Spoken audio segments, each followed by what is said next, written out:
I'm not going to beat around the bush. Like, I'm not going to try to make some like personality content, like, under a trending hashtag in hopes that you'll find me, not knowing that I'm a musician and ultimately stumble upon my music. Like, honestly, fuck that. Hey, Hello. Alec, how are you? I'm great. How are you? I'm doing very, very well. I appreciate you doing this. Thank you so much. Yeah, of course. Thank you for having me. Of course. My name is Adam, and this is about you and your journey in music. And I'll talk to you about the new record and everything else. All right, sweet. How are you? I'm doing very well. How are you? I'm good. I'm good. I Whereabouts think. in the world are you? I'm at home in Orange County. How about you? Oh, cool. I'm actually in Nashville. I'm Oh, in my sweet. house in Nashville, but I'm I originally from lo- San Diego. So how oh, funny. I love San Diego. I like Nashville too, but my favorite place is San Diego. I love it. I grew up going to San Diego because when it would get too hot in Phoenix, we would drive to San Diego and hang out by the water, and it was Oh, always like the most exciting thing that we got to do all year. Crown Point. Would you So go to Crown Point? I'm not familiar with Crown Point, but we would spend a lot of time in like Encinitas and Oh, then okay. like You're a bit kind of north. like yeah, in Carlsbad because I had a very close family friend who lived there. But maybe next time I go down there, I'll go to Crown No, Point. A I lot. was just curious because I'm from obviously from San Diego. A lot of Mm, people from Arizona when it gets super hot, they would come out to San Diego and right. stay in Crown Point because you were on the water and you could just park like an RV or something there and just hang and Right. just be like on the sand. But you could do that up in Carlsbad and Encinitas as well. Um, Yeah. Yeah. Well, we didn't have an RV, but I went to a camp for like a week or two in California, or in San Diego. It was like a surf camp, and oh, rad. we all like, well, we didn't get the RV because the owners of the camp stayed in it, but we slept in tents on the beach, and it was very cool. So yeah, That I love San Diego. that's cool. That is so cool. Yeah, we recently moved to Nashville about a year and a few months ago. So, You uh, and half the other half in right. California. Dude, it's so crazy. I had no idea this whole like pilgrimage from California was coming here. It just blew my mind. We like I would meet people and they're like, "Oh, you're like the 5 millionth person I've talked to that moved here." I'm like, "Oh, I'm so sorry." Yeah, It's well, like, but anyway, we enjoy it here. But cool. So you were raised. I did see you were born in Arizona and then you left for a little bit of time and then you were raised mainly in Arizona.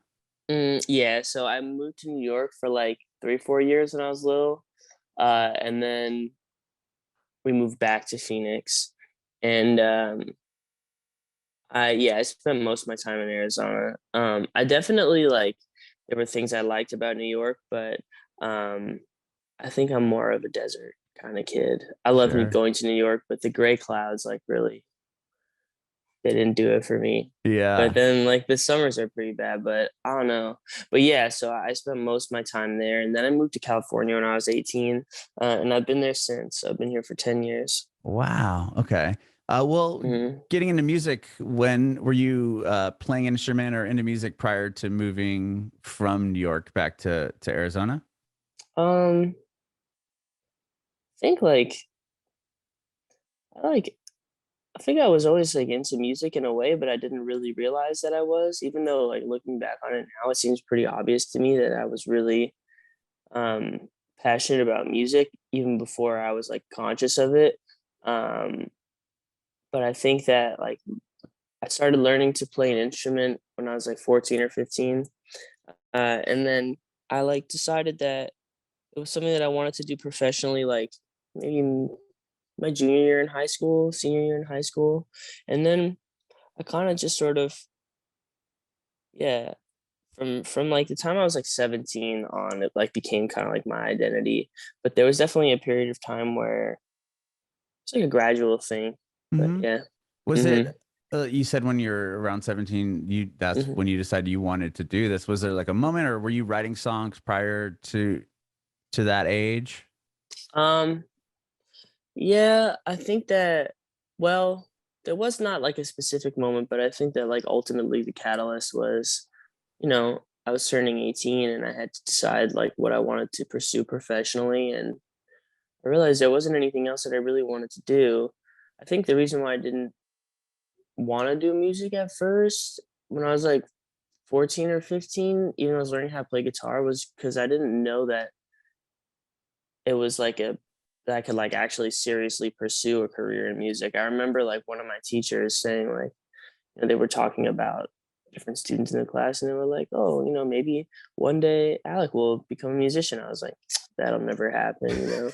And so, but then I found out that the alternative was, you know, doing a lot of school, or maybe going to, you know, do a job that maybe I couldn't really find out anything else that I was like passionate about. So yeah, Mhm. I don't know if there was like again like a specific moment, but I think it was more of like a well, I think through process of elimination, I Yeah, decided that it was like the only thing that was left over at the end of the day. So here sure. I am. Was guitar your first instrument? My parents tried to get me to learn piano when I was like 5 or 6, but I took like 2 lessons and I was over it. Okay. So yeah, it was. But I actually think my first instrument was the recorder and make Oh, everybody learn. sure. Yeah, I mean, but Yeah, that that's doesn't like really a third count. grade thing. I can't It's remember, but yeah. probably the worst instrument ever invented. It's cheap. It's like that piece of plastic probably cost the school like $1 each, maybe. That's why they're like, hmm everybody's gonna learn the recorder. Yeah, and they make you learn like hot cross buns and stuff. Oh But yeah. I don't know, man, I don't know if that's like was worthwhile. But I remember they taught a whole. I can only imagine like if I were a teacher during like the recorder unit, I would just like take off school. I just like wouldn't go. You're just like, I'm sick again at the same time of during the Yeah, year. the only I thing need a worse than sub. that is my sister tried to learn how to play violin when she was like Oh. 7, and that was quite possibly one of the worst sounds I've ever heard in my life.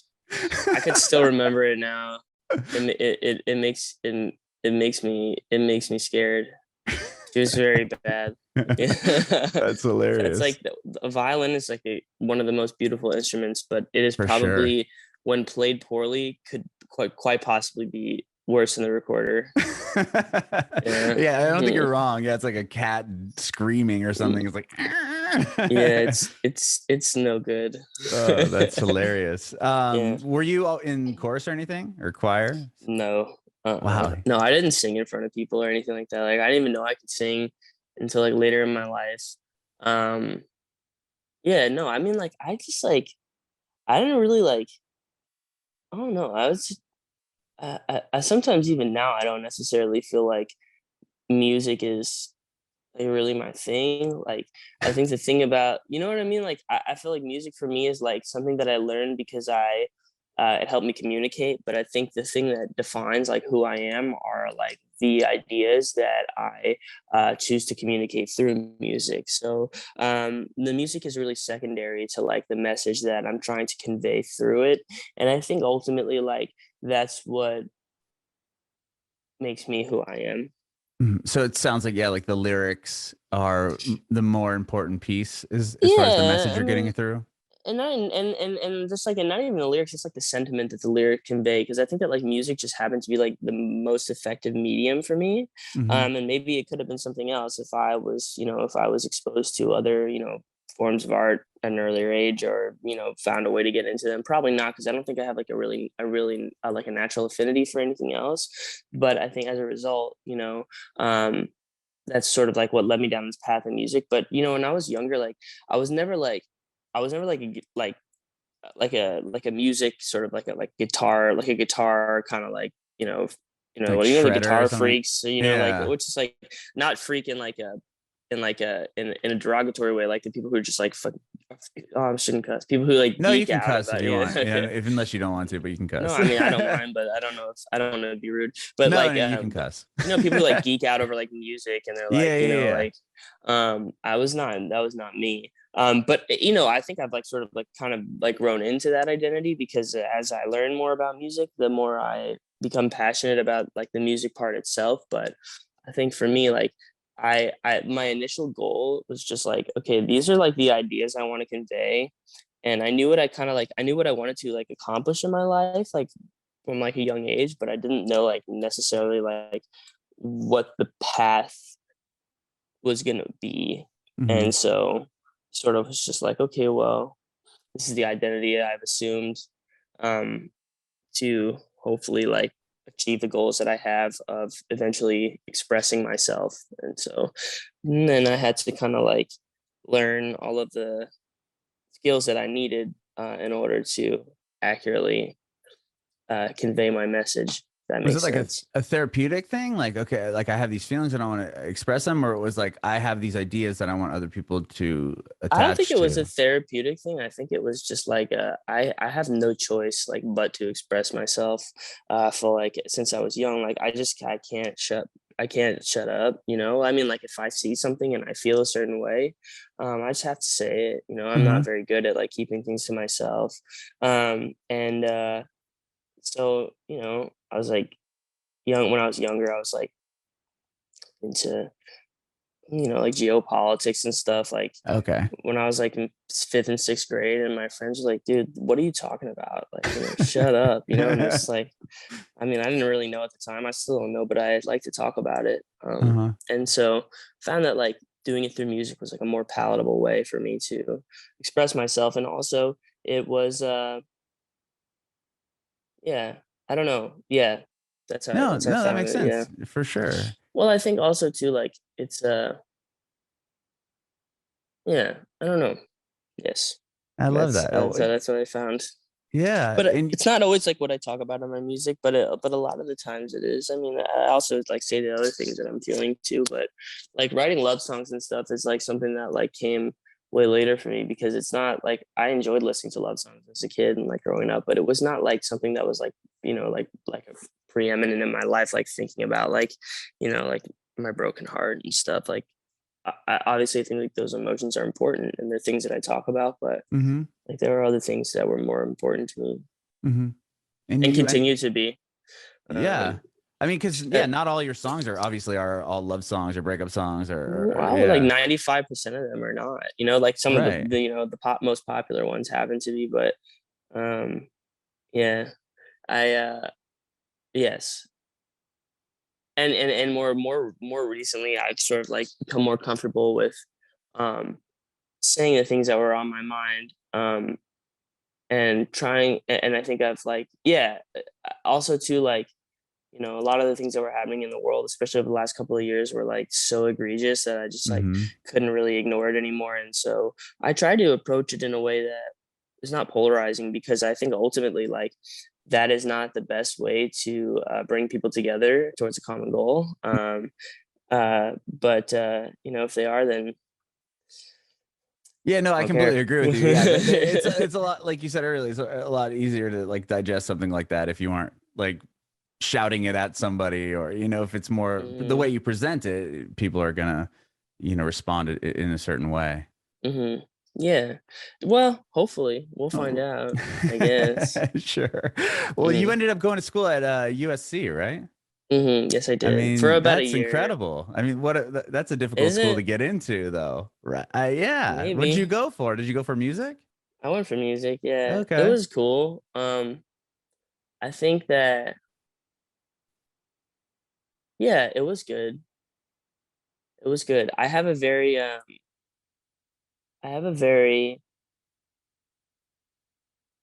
weird relationship with like education and Uh-huh. stuff. So it's nothing against USC. Um, but it just wasn't for me, Right. and Yeah. I don't think it was school was for me starting in like sixth grade. Yeah. I mean, it Yeah. isn't for most people, especially if you know what you want to do, right? Or if you have an idea of what you want to do, and Even then if you don't, like I had an idea that I didn't want to be in debt, that was a great So it's idea. like, you know what I mean? Like Yeah, you're like, let what me I go to want to this do. school, and then X thousands of dollars when I Yeah, graduate. what I want to do is like not go into debt. And also I think that yeah, these are one of the things that like for my whole life was like always troubling to me. Is always on my mind. It's just like I can remember like up until fifth grade, I think I like somewhat enjoyed school. I kind of, or like I was like assuming the identity that my parents like wanted me to assume. And 6th grade came and I hated it so much. I just couldn't hide it anymore. I Hmm. only went to college because my mom and dad wanted me to. Um, I definitely think there was a lot of benefit that I was able to like to glean like from school, but like a big fan of the 80-20 rule or whatever, where it's like 20% of the effort gets you 80% of the benefit, you know? Yeah, yeah, yeah. And so I think schools like to have it both ways too. They like Hmm. to say to you like it's about what you learn. And then Right. they and but if you decide like okay, I've learned enough, and they're like but it's also about acquiring this piece of paper. It's like, Right. well, is it your monopoly over the ability to credential people and get them jobs, or is it the information you're teaching? Because if it's the information you're teaching, increasingly you can just have access to it on the internet. So, Right. but Right. granted, there were a lot of intangibles, like a lot of things that I learned at school that I wouldn't have gotten somewhere else. I also was exposed to a lot of like new ideas through these other students that I met and my teachers and stuff. So Hmm. USC is a fine establishment. I don't know Sure. why I don't even know what I'm trying to say. No, I no, no. enjoyed it. I understand what you're saying, though. I mean, it's like, hey, you can come to school, but yeah, it's about what you learn. But you also have to learn these math skills and this about history and these other things that maybe you have no, desire to ever pursue something in that direction. But you're Well, going to learn it, and we're going to pay for it. yeah, well, interestingly enough, though, I think that like I found some of like my history classes and stuff like more interesting than I found the music classes, just because like give me more stuff to write about. Oh, true. That's a great point. Well, you Yeah, ended up getting a deal before you finished school, right? Or pretty early yeah. on. I got signed like my freshman year. Um, That's huge. I know it well, was a weird. I it know it was a wasn't for weird me. situation, but it, well, look at you wa- now, right? well, hey, look. Hopefully, it's a marathon. Hopefully, I have many Sure. years uh to fuck this all up. Yeah, no, you're killing it, dude. No, but Uh, so you get signed your freshman year. Did you have like tell me about how that even like kind of came about? And I'm curious to hear about the where you would play in front of venues and stuff. I think you did, right? Like if people were coming to mhm. town. Yeah, well, I in high school I started writing songs, and my parents were always very supportive of my music. Hmm. Even though they encouraged me to pursue education as well, they were supportive of my aspirations to be a singer songwriter. And but also because I'm from Arizona, and my parents are not like in the entertainment industry, they didn't really have sort of like the ability to facilitate um, my dream in that way. Like I didn't have the connections and stuff. So um, when I was in like middle and high school and stuff, or high school because I didn't start playing music until then. I started like going on Wikipedia and finding out who the songwriters were that collaborated on my favorite projects, and I started just reaching out to them via email, Wow. um, sending them like my demos, and just like I was sending messages to people on Facebook, and I did like all of the weird sleuthing that you can do online, just sending calling people and all that stuff. And I ultimately got connected with a songwriter who was based in the UK, and he actually signed me when I was like 17 or 16, just as like a sort of like a development kind of thing. And he Hmm. started bringing me to the UK, from Arizona, and ultimately they're the ones that facilitated my first record deal when I got into college. But Wow. I started sort of like an apprenticeship writing songs when I was like 16, 17. Um, the That's cool to be able songwriter, to travel across the, to a different country yeah, to play bro, you're telling music. me. Yeah, I It's mean, awesome. wow, that's so awesome. It's really cool. And I learned a lot from that situation. And then I got that deal, which I think, unfortunately didn't work out. But I learned a lot from it, and I was able to sort of like take the things that I learned, and like you said, I played in a bunch of parking lots and in front of other people's concerts and stuff. And but I feel like, I'm like and then sort of like a lot of that stuff was like the topic of my first album or mixtape or Hmm. whatever it is. And then Yeah. I put out another, and then I feel like I moved past that, and then I played like I played like, but I played a ton of shows. I sold out a lot of tours, which was really awesome. And I finally got to play inside of the venues that I was playing outside of. And then I had like a period in time where I felt like, okay, like it's my time to tell a different story, and then the pandemic hit, you know, and the album that I put out during the pandemic, I feel like it's just why I couldn't promote it, I couldn't talk about it because of the circumstances. So here I am to tell you I'm past the parking lot. I'm ready to move on. No, I know. It's what a while. I mean, obviously the record did extremely well. And so having that happen, like you were kind of building all this momentum into and then the pandemic hits, right? Mhm. That's kind of I remember you played a festival in San Diego. You played Yes, I played yeah, Kaboo. Kaboo in Del Mar. That was great. Yeah, I remember seeing you there. And I was Oh, like, cool. I didn't know you were yeah, there. yeah, Did yeah. we meet? No, we didn't meet, but I watched you from afar. Oh, awesome. Thank you. Thank you. Yeah, no, that's a great festival. I don't even know if they're still going to do it anymore, but it was supposed to move. Um, Anyway, that's isn't that a beside the point. shame? Yeah, that was cool, especially where it was set up with you see the Mhm. water and everything. But yeah, that's where right prior to that is where I first heard of you. And I mean, your career was Mm. going, and then it wasn't till a few months later. I mean, really, the Right. pandemic hit. It wasn't Right. long after that. I mean, Right. so Yeah. to have that happen, like, what was it like? Tell me about that experience. That must have Well, been I devastating. was I was pretty depressed. Yeah. That's the Yeah. experience. No, no, sure, but But I think like the rest of the world also like went through a lot of weird stuff, and that's kind of ultimately what I ended up writing like this my latest album about a lot of those topics. And I wrote it during the sort of the last year or so of the pandemic. And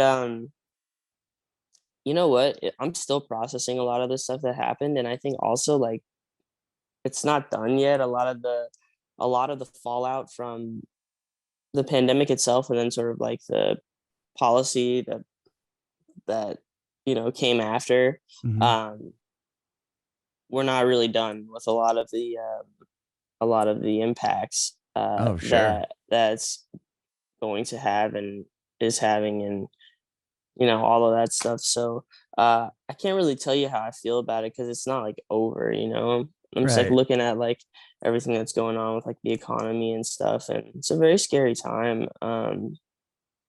But it gave me a lot to think about, and Mhm. so um, I'm kind of hoping that the things that I wrote about will resonate with people, because the whole world was kind of dealing with the same stuff. No, for sure. I mean, well, you put a record out in May 2020, Hmm. so you like you said, you didn't have a chance to really Yeah, I talk have a about weird it or go. relationship with that album. Oh, is that right? I don't know if it's any good or not, because I put it out and I got like no feedback on it. And Well, then, I mean, if you look online and the shows that you're currently playing, I would imagine that there's some obvious uh well, I'm yeah. about to play them, so I'll let you know. But Well, I didn't don't you play a know. few so far? Because I Yeah, watched I've a little played tour some. video, right? You had like I've played some, but I feel like it didn't really connect in the way that I wanted it to. And maybe over time it will, but I think sometimes that's a cop out. If I something doesn't perform as well as you want it to, you could blame it on time. sure. Well, But with the new record, when did you start? Like, was there a point? Like, obviously, you're in the midst of a pandemic and everything else is going on. Was there a point when you decided, like, hey, like I should get some of these feelings out? I need to just start writing songs. And do you remember when that started? yeah, it was about 6 months after the lockdown started, 7 months. I started like writing songs, and I just felt like compelled to talk about some of the things that I was thinking about. Hmm. And I didn't really have the intention of it like being an album or anything like that. I just sort of felt like, well, these are things I want to say, and so I'm gonna write. And I didn't write in the way that I traditionally do. It's just like, I schedule the sessions out weeks in advance, and I force myself to go to the studio, and I force myself to brainstorm ideas and sort of have to prepare for it like it's a job, which it is my job, and that Hmm. is how one should treat it, I think. But this was sort of like the most organic way I've ever made music. I just sit down by myself in the morning for an hour or two, and maybe I'd go for a bike ride before, and then I'd sit down and write songs just because I had something that I wanted to say, and I would text a friend and be like, "Hey, I'm stuck on this part. Can you help me?" And we FaceTime for 30 minutes, and we write. And nobody really set up the sessions for me. I kind of just hit up my friends, and it felt like, I don't know. It just felt like it just felt like, I don't know, I think that, I'm starting to be the kind of person that, like, thinks that, like, your intuition is, like, very important. Like, Hmm. your body tells you what you're supposed to do and where you're supposed to be, and things feel right and wrong for a certain reason, and this is, like, the most right, I guess, Hmm. making a record has felt, but, that's also, like, I'm saying that in hindsight, like, it might have been. I'm sure there were days that weren't easy. I don't know, but I'm happy now because it's doing well, and that makes me feel good. Sure. Do you feel like because there wasn't maybe the pressure of, okay, we did a record, we're going to tour, we got to come home, I have to do another record, and kind of that cycle was, everything was stopped, right? Nobody really knew what was happening, and just kind of having that time. Do you think that affected kind of how the songs were coming out? Yeah, well, it also gave me the time to, like, yeah, to, like, sit and think and not have to be, like, working on my music, or like touring and stuff like that, because I think that a lot of the things that interested me that ultimately, like, became the topics of songs, and things that, like, have become topics of songs for me were things that I thought about when I didn't have a ton of stuff going on, and I, like, it was able to accumulate those life experiences and then reflect on them, and I kind of ran out of life experience. Hmm. So it was a pretty good period of time for me to just sit back and experience life and reflect and try things and do stuff and experiment a little bit in good and bad ways, Hmm. and then write about it. Was there a particular song on the album that you were like, or a piece that you were like, is this like difficult to say, or like a really vulnerable moment for you to, to get out? I talked a little smack about Nancy Pelosi. So, I mean, that but is a hot topic, right? but it wasn't even like, I feel like I didn't really even have to, like, and I don't really have an opinion, like, on her policy or whatever, because, like, all that stuff is, like, so, you know it's that stuff is more, I like to learn about it and stuff, but a lot of those things are, like, very, this is not important to me. What was Uh-huh. important to me was the fact that she got a haircut. And that upset me, and I feel like it upset a lot of people, and not because it's a partisan issue, but because it's a human issue. We Sure. were all we were all supposed to make a sacrifice. Yeah. When you So, said that, I forgot that that was the reason why she got the hair. I was like, yeah, she did get a haircut. Oh yeah, but she got a haircut when no one else was yeah, allowed to get a haircut. yeah, I mean, Yeah. that was wrong. It was Right. wrong, and Completely she agree didn't with you. apologize for it. She blamed everyone else, and it's wrong. I completely agree with you. And I do. It was wrong when Ted Cruz went to Texas, or went to Cancun. It was wrong. Hmm. His There's whole some state, other big moments that were, his whole those things were state. It was happening. wrong when Gavin Newsom had dinner with everybody in in uh, in Northern California. It's just wrong, Hmm. and it's not like, you don't have to be like a Democrat or a Republican to be like, hell, Yeah. Yeah. it was just a It's, wrong. It was. we're all in this together until we're not, right? I don't think we ever really were. It's just we were Sure. under the impression that we might be, and then you kind of find out that, you know people love to, like, I don't even, like, you don't even have to sort of, like, before you can even get to the issue of whether or not you agree or disagree with, like, the policy. It's just like, let's just at least be on the same page about, we're gonna follow our own rules. Hmm. Right. Yeah. um Do as I, not do as I say, or yeah, do as yeah, I say, not do as I mm, do type yeah, deal. Sure. well, that's kind of what it was, but that bothered me. But, at the same time, like, I don't know what it's like to be them, and Hmm. I'm sure they have a difficult job, and so, who am I to say? But these were things that were on my mind. Um, Hmm. yeah. Yeah. No, And but that, also, like, I feel like also too, it's like,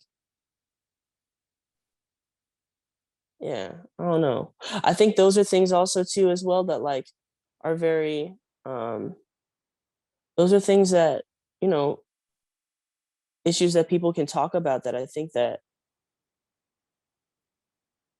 you know, can be a can be a point of, like, of unity. Like, I think every American, every person would be on the same page about that. You know, it's like just because you're on one side of the political aisle doesn't mean that the people who are implementing the policy that you believe in aren't aren't fallible. And it's Hmm. okay to acknowledge those flaws. And also that I think that um, those are points and things that can bring people together because we can both go, well, you know, if you're a Democrat or Republican or a Libertarian or whatever, it's like we are all here stuck at home and would like a haircut. So we can Right, at least right. like we can bond over that, Sure, sure. and we can Completely. we can ask for better from our political leaders, Hmm. Yeah, no, and we deserve better. I totally agree with you. Yeah. I mean, yeah, no one else is getting a haircut. And but yeah, I guess if you're up here, you can do as Mm-hmm. you do. Mm-hmm. Wow. I was gonna say with this new record, recording it, was that different? Like, did you do anything from your house? Like, did you have to put together a studio at your house or anything like that? I just record everything on my house, like on my computer. Is yeah, I mean the recording process has become so like technology is so advanced that like you can just really kind of make a record anywhere and have it sound studio quality. So that was cool, like just to be able to. It was interesting because I also would go to the studio Hmm. to record. Sorry, excuse me, but I did it for my house, which was pleasant. Yeah. Actually, in the middle of the pandemic, my label was like, "Hey, we're gonna send everybody their own home studio equipment," which was awesome. And then they set us up with engineers to learn how to operate the stuff because I'm not like I don't know how to use recording software. I mean, like I know how to like I can turn it on and open it and Sure. do like the basic stuff, but I didn't know how to do that until they taught me, and that was extremely helpful. So I did some of that stuff. Yeah. So it was a very different process for me, but I think it was good. I also like I'd never done like collaboration via Zoom before, Hmm. and it was surprisingly efficient. You enjoyed it because I've heard the other side of it Yes, too, I where it's did. like you know, maybe somebody you had never worked with, and it's just like me, I'm just showing up on your computer like, hey, let's write a song. Like, was it difficult to kind of open up to somebody that you didn't know? I mostly work with people that I knew, Okay. and and I I didn't really have any patience uh for not expressing myself fully in songwriting sessions. Like normally I'd be kind of shy or whatever, but this time I was Hmm. like, look, this is what I want to do today. And like I don't really have the bandwidth to do anything I'm not interested in doing. So like I didn't say it like this, of course, you know, but I was like, you know, Right. this is how I'd like to these are the things that I'd like to talk about, you know, and that scared off some people and then didn't work, and some people were like fully embrace it, and those people I became really close friends with and wrote a lot of songs with. So I did a couple of random sessions, and ultimately those became some of my most like fruitful relationships in terms of songwriting. um and then others, you know, you just you got a nice conversation with someone on Zoom for a little bit. And the cool thing about Zoom is that like, you know, a lot of times like there'll be like a rendezvous point, you know, that's set up like either halfway or like you go to someone's house or they drive to you or whatever to songwrite. And then you kind of feel like even if it's not going well, you feel like an obligation to the other person because they've gone out of their way to be with you that day to make music. Mhm. And Zoom takes that pressure off because you're both at your house. So, Yeah, you're definitely you more know, comfortable in the situation. yeah, and I drive like an hour and a half to get to LA like every day. Uh-huh. So, because I live in Orange County, so like I don't have like the added pressure of like traffic or anything. So I'll be like, hey man, like, you know, maybe we pick up tomorrow. I would like to go for a bike ride, you know? Yeah. And that was nice. That is. I mean, for me, Zoom has been great because I personally have like social anxiety up the, you know, Hmm. up the ladder, and that's why I was always doing radio because I could just be talking to myself in a room, and I got to Hmm. be around the music, and you know, no, but it was like the in person, like I love talking to people in person as far as interviews go, but like when it became this for me, it was more of a comfort. Like it felt more of like a comfort. Like, oh, I'm in my house, Mm. and like Right. and I don't know if you had that same a feeling as far as like being in your own space to kind of make decisions like that. Like, you know what? I think I'm going to go on a bike ride today. Like, I don't have to drive. And then you're not expected. Like, okay, now I drove an hour. I have to be here and everything's got to kind of work because then I got to drive an hour plus home and I just wasted this person's time. I mean, I don't Right. know. No, that's how I felt. I mean, I like all of those sort of expectations and fears were lifted, which was nice.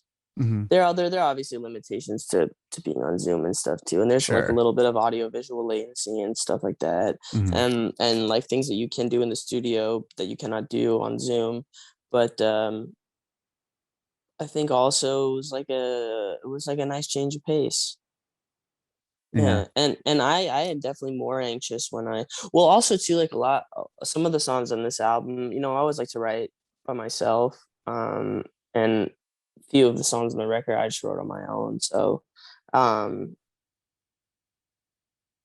and that was good because I had more time at my house, you know, to just sit and reflect it, whereas, like, I would have otherwise been driving around a lot and doing other things and maybe been on tour, and Hmm. adds a whole other layer of difficulty. I'm sure. Wow. On you have a song that's doing really well on TikTok right now, off the record, "Devil Mm, Doesn't yes. Bargain." Yeah. Yes, sir. What? Tell me about that.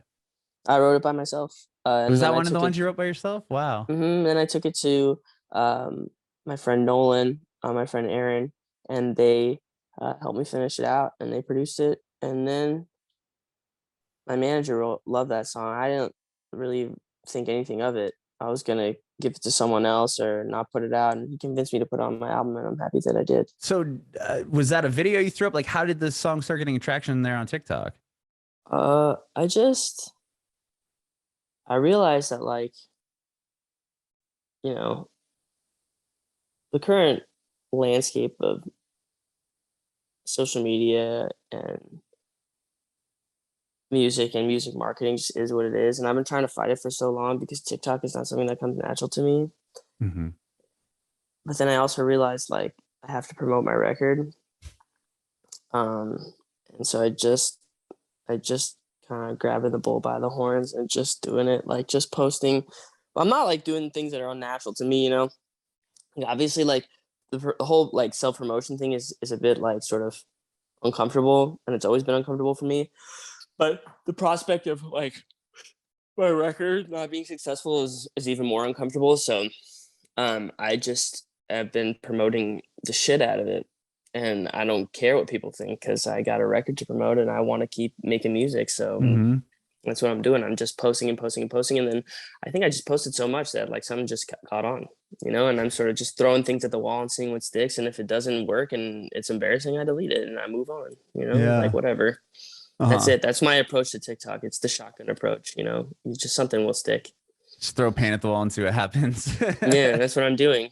But it's working. I mean, it's translating into people I going to your, guess yeah, and listening to after the song on sufficiently Spotify. embarrassing myself for 2 years on TikTok until something actually worked, you know, but it's working now, so you know, it's good. That's cool. That is cool. I mean, I see a lot of artists that it's hard for them to get somebody, like if you get a song on TikTok that's doing something, well, you have a back catalog that's massive and people know you, but like to get people to leave the app to then go to Spotify to listen to the song, like Mm. you know, to get it to transfer into streams. But the fact that that's working well for you as well, I mean, that's huge. Well, I mean, I'm not like also for me, like I'm not sort of like I write songs. That's what I do. You know what I Hmm. mean? Like people on TikTok, you know, sort of like I suppose this isn't like analogous exactly, but you know, when a label and people say to me like, "Oh, well, you know, you have music to promote, like you should make TikToks." It's like saying to a TikToker like, "Oh, like you're a dancer, like you should make music to dance to." It's like, you know, it doesn't it's just not how it works, and it's like totally antithetical to to who I am as like an artist and a person because like it's not the kind of art that I make. However, like I think one of the reasons why well, it's very exciting to see how well the posts about the songs are translating to streams. That Hmm. makes me feel really good. At the same time, I don't post about anything else, and I won't. I'm not going to. You know, like the people at TikTok even are sometimes like, you know, you should try other forms of content. I'm like, no, I won't. I'm not going to Right. do that because like that's not what I do. You know what I mean? And so I'm just like very transparent with my fans about it. I'm like, I'm promoting myself on here, you know, and then ultimately like I'll make some personality content here and there, but like I'm not gonna like engage like with the app like in the traditional way because like that's not like I make music first, you know? Mm-hmm. And so you know, I think that one of the reasons why it also translates to my songs is because I only post about my songs. You know what I mean? Like, I'm not going to beat around the bush. Like, I'm not going to try to make some like personality content, like, you know, under a trending hashtag in hopes that you'll find me, not knowing that I'm a musician and ultimately stumble upon my music. Like, honestly, fuck that. Right. No, I love that you said that. I interviewed an artist a few days ago who has a label signed, been touring relentlessly for decades, and had a song that went viral on TikTok, was doing like an ABBA cover or something. And then getting a bunch of people like labels and managers like, hey, you know, do you write songs? Like we should. And she's like, I've been doing, like, obviously you've done absolutely no research on my life or what I'm doing. It just happened to be the one thing that did something on TikTok, but it had zero relevance to her career. I mean, there's always like, you know, it's like if there's a bunch of different ways to go about it. It's like, you know, ultimately like sort of like I sort of start with the music and then try to figure out after that. Cause the music for me, it's like, I can't really compromise on it. I have to say what I want to say. And Hmm. so ultimately, like, once I've said it, then the sort of like the gymnastics have to be done and sort of like back engineering the marketing. Some people start with the marketing plan first. They go, well, it has to work on TikTok, so let's make music that works on TikTok. And I make music, and then I, you know, decide like whatever sort of is like the preeminent platform of the day. I then decide or try to figure out how I'm going to make it work on the platform because for me, like the music comes first. So, Hmm. you know, and it's just like I don't know, it's just so like not to be bitter about it because I get it, like it is the current state of affairs and it's nobody's fault. But you Right. know, like when they say like, oh, like you make music, like you should totally like learn how to TikTok. It's like, you know, it's like when people are like, I'm like, oh, you love TikTok, like you should learn how to play piano. Like, you know what I mean? Like I don't like, oh, you're on TikTok and you like want to like, you know, you like music too, and you're like, oh, you should like learn an instrument. It's like, you know, what a ridiculous thing to say. Hmm. No, no, for But sure. Yeah. also maybe it's not because a lot of times like that's my immediate reaction to something that scares me. And oftentimes things scare me because I'm not good at them and I'm afraid to adapt. And so my defense mechanism is to discount them completely.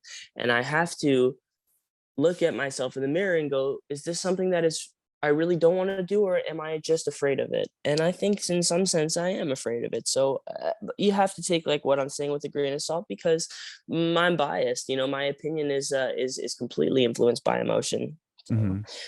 you know, what I have to say about it doesn't really matter. But I've sort of like I'm trying to find something that works for me, and it will work for me until it doesn't, and then I'll have to try and find something else. You know, but I can only be who I am. Right. I mean, I also have the same difficulty with trying to like self promotion, and like TikTok to me is just like, I feel just, it's not my comfort zone whatsoever. Like, did you have any of Hmm. those like anxieties when you start, like when your first song started doing really well, or, you know, you get like a television, you know, you have to play on TV, like, are those things that came to you and you're like, oh, wow, like this is a lot to Well, like, the anxiety of failure is far higher. But like, you know, I sort of like tried to get as far as I possibly could without having to shamelessly self promote, and I didn't get very far.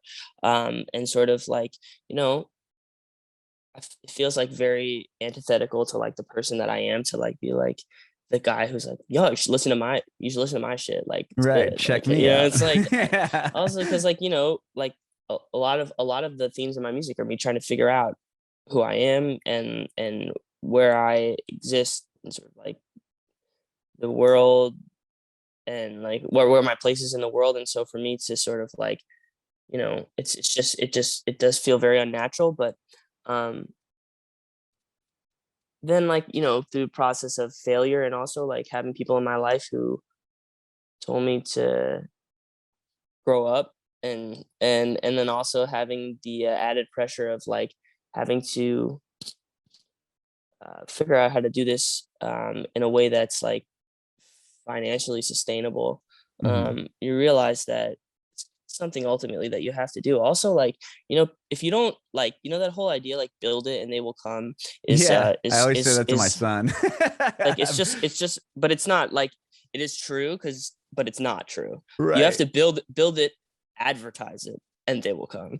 But if you build it and they don't know that it's there, like then no one's gonna come. It's not gonna come. You know what I mean? Like Right, right. you gotta like someone has to there has to be like, for example, like, you know, try to think of like, you know, it's like a you don't oftentimes like a similar word is used to describe like two um separate phenomena but like that are all like related in some way. So like they like obviously there's the COVID virus, you know, Mhm. and then there's like the virality of a song, but in a way that type of virality is similar because they're catchy, you know, Mhm. and but ultimately someone has to catch it, you know, and if you get, you know, if it's got to start somewhere, you know, so like you gotta Right. go out there and you gotta Somebody's go got out to there. catch it to Yeah. get the momentum behind it, That's what I right? say to like when I was saying to my like to people that like that I work with and stuff. I'm like, what's our super spreader event? You know, and it just so happens that TikTok is our super spreader event for my song. Sure. Well, it is. I We're mean, avoiding it's super spreader events for the COVID virus. We've been very careful. We're following all the protocols and all of that. So not to be taken out of context because I would never want to be responsible for infecting people with no the virus. But I would love to be responsible for infecting people with the virality that is on a hit commentary. song. Yeah, on commentary. No, yeah, no, I totally hear what you're saying because it is. It takes somebody to then share it with somebody to have it Right. eventually do what it's going to do. If you put it out and nobody cares, then you built it, but nobody came. Right. Exactly. Yeah. Wow. There's a really powerful song on your record, the last song. I mean, that Mm. storyline itself is like, tell me about coming up with that. Well, I just was driving to a session one day and I was trying to come up with a song idea. This is like at the end of COVID. It was the last song that I wrote for the album. I wasn't even anticipating really writing, but I just decided that I wanted to. And I was going to my friend's house and I was like looking at my phone trying to write while I was driving, which is stupid. And then I realized like, oh, I could kill myself by doing this, or worse, kill somebody else, or kill both of us. Hmm. God forbid. And then I realized like, you know, one wrong turn can ruin everything, and that became the theme of the song. And when I got to the studio, I had already written like a lot of it in my head, and then I decided that I wanted to tell the you know convey the idea through stories, and that's how it happened. But there's a twist at the end, and I don't want to give it away. So Okay, yeah, I didn't know yeah. if you're gonna tell. Yeah, what a twist it is. It's. I Mm. was like, damn, this is this is like this should be a It's a movie. true story. Oh, It's a true story. really? Oh, No, I'm just wow. kidding. No, I It's was not gonna true. say, damn, you It's had me. not. This is like a Dateline episode or something. Uh, oh, I'm real quick on some of your past stuff that you put out. Like you have a couple songs that you did in Mandarin. Do you speak Mandarin, or how did that even I come do. about? Oh, My wow. Mandarin's like okay, but it's not great. But I learned it when I was in like middle and high school, and I always wanted to. Like I said, like one of the things that in my life that I have a passion for is just like to communicate. And so, you know, in the same way that music is a, some people always like music is a language. You know, it's like it is not in like it is, but it's still like such a cliche. But I wanted to learn Chinese because I felt like it was a very awesome language to learn that would ultimately help me communicate with people that I would not otherwise have the opportunity to communicate with. And as I've grown up, I've sort of like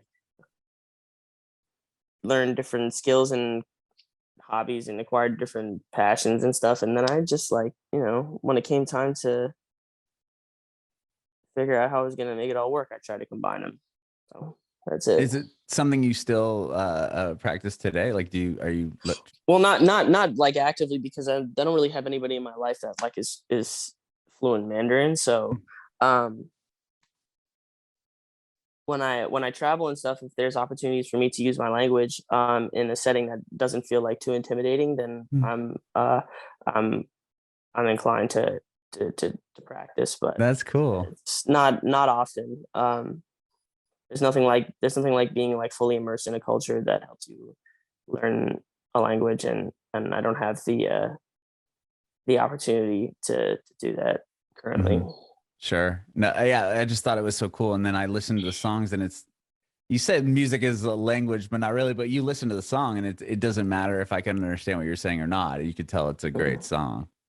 Oh well, thanks. Yeah, I mean, it's a language. It's not necessarily like super precise, but Right, right. when combined, when music and like language in like the traditional sense, like written language, or like yeah, like English or whatever, is combined Hmm. with music, um it it's actually far more precise than like either one on its own, Hmm. No, I think. when you released those, did you see like did people that are native speakers of Mandarin, were they reaching out to you at all and saying like, hey, like that's so awesome that you decided to do this? Or Well, yes. oh, But they said it in Chinese. oh, and then could you respond to them? I immediately went on Google Translate. No, I'm just Oh, kidding. no. No, it was really cool to see the reception. Um it did really well, in countries that speak Mandarin, and like China. And that was Did really cool. well in China. Okay. Yeah. No, that's rad. Oh, very cool. And then you have a tour coming up where you played some dates supporting the record so far, like the past couple months, I think, right? Yeah, Yeah, and you put I'm out. leaving for. Oh, sorry. No, I was just gonna say because I was watching the tour videos you did. Mm, They're really cool. You're talking about the thanks. Coke can. You're like, this Coke can hold so much weight, Yeah. and then your buddy's like trying to stand on it. Yeah. I'm glad you like that. Yeah. Yeah, I those don't. cool That's not content. true. But apparently they can, like, if they are actually like not uncompromised, like they actually can hold like a pretty serious amount of weight, but But they you just can't made up the hold number. they couldn't. Oh, Yeah. 10,000 pounds or Yeah, whatever you that's not true. But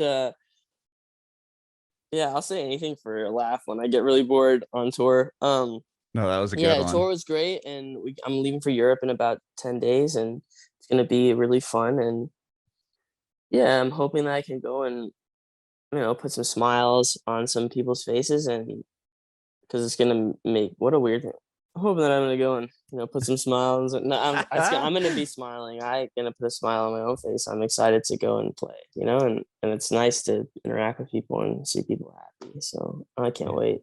And you're playing with Winona Oak, I think, on that tour, right? Or some of those dates. She's great. I've had her on this podcast twice Ah, before. you know what? Her and I have yet to meet, so that's Really? good to She's hear. she's from such a cool little part. I think she's from Sweden, but she's from like this island that's kind of in the Mm, middle that it's kind of like the story behind her new record, but it's this beautiful place that had like really like a couple hundred people like living on it. It's just fascinating. mm. But her Okay, music's well, amazing, amazing. So I know when you meet her, you're gonna be like, she's awesome. So I'm excited. yeah, yeah. And then you're doing a tour through the States and Canada as well. I know you're coming here playing the Ryman in Nashville. I'm excited for that Yep. show. Yeah, me too. That's like one of my bucket list venues. So the Ryman is legendary. Oh So I yeah. feel, I mean, like the artists that have been on that stage are, um, I mean, like some of the greatest artists of all time. So Hmm. I'm thrilled that I have the opportunity to, um, even stand on that stage. I'm excited. Yeah, it's gonna be Where did good. you play last time you were here? Did you play Opry? I can't remember. I don't remember what it's called, Yeah, I but know it's like you. a large room. It's just sort of like a banquet room. Um, yeah, it Okay, wasn't a theater. It was more of like a, I can't remember. I know you sold yeah. it out, which is awesome. And Well, thanks. I did. so rad. Well, thank you so much, Alec, for doing this, man. This has been so much fun. I appreciate Of your time. course. Yeah, sorry for the brief intermission. I No, no need to apologize. I appreciate you just doing this in general. Yeah, Um, happy to do it. one more quick question. If you have any advice for aspiring artists. It's hard for me to give advice to people because I'm like really still figuring things out myself. Um, what's advice I would give somebody? I'm trying to think.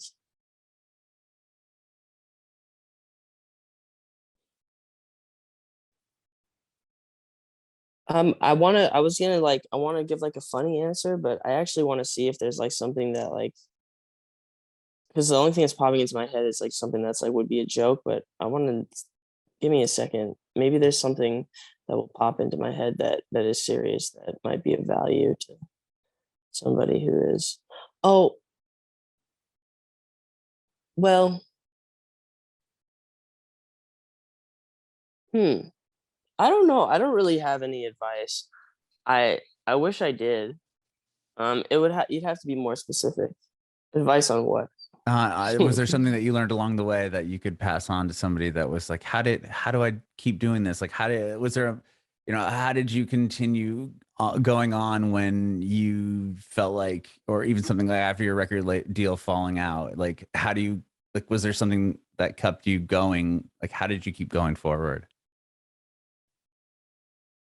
Well, this isn't necessarily a piece of advice, but something that I've learned, at least from me, is there's this expression. It's like, well, I don't even know if this is the expression, but it's better to fall on your own sword. So like it's better to make your own mistakes um than, for example, like if you've ever sort of like made a decision in your life where you kind of have a gut instinct that you're being pushed in the wrong direction, but you go in that direction for a period of time to appease others because you think it will be easier or because you're doubting yourself.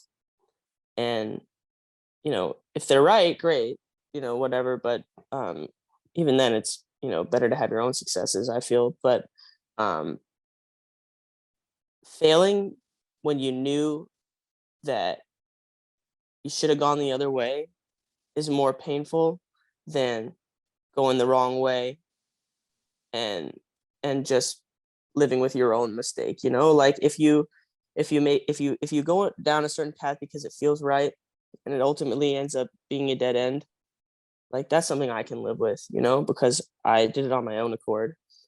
But when I compromise and I fail because I didn't listen to myself, I listen to someone else, it's always way more painful. No, So that's great that's not advice. necessarily a piece of advice, but maybe like sort of a more cautionary sort of like, if you're in a similar situation, that hearing that might help you, and you know, and it may also not. Who knows? No, I think that's great advice. I And appreciate maybe it. maybe your gut instinct says to listen to others, and then but who knows? Follow your gut. There have been times in my life where I'm like, I know I don't know, but like something's like, don't do this. But then I'm like, oh, but they're all telling me to. Okay, and then inevitably, like not inevitably, but there are situations in which they're wrong, and it's like I should have just dealt with the discomfort of having to disagree with them and go my own way, but I didn't.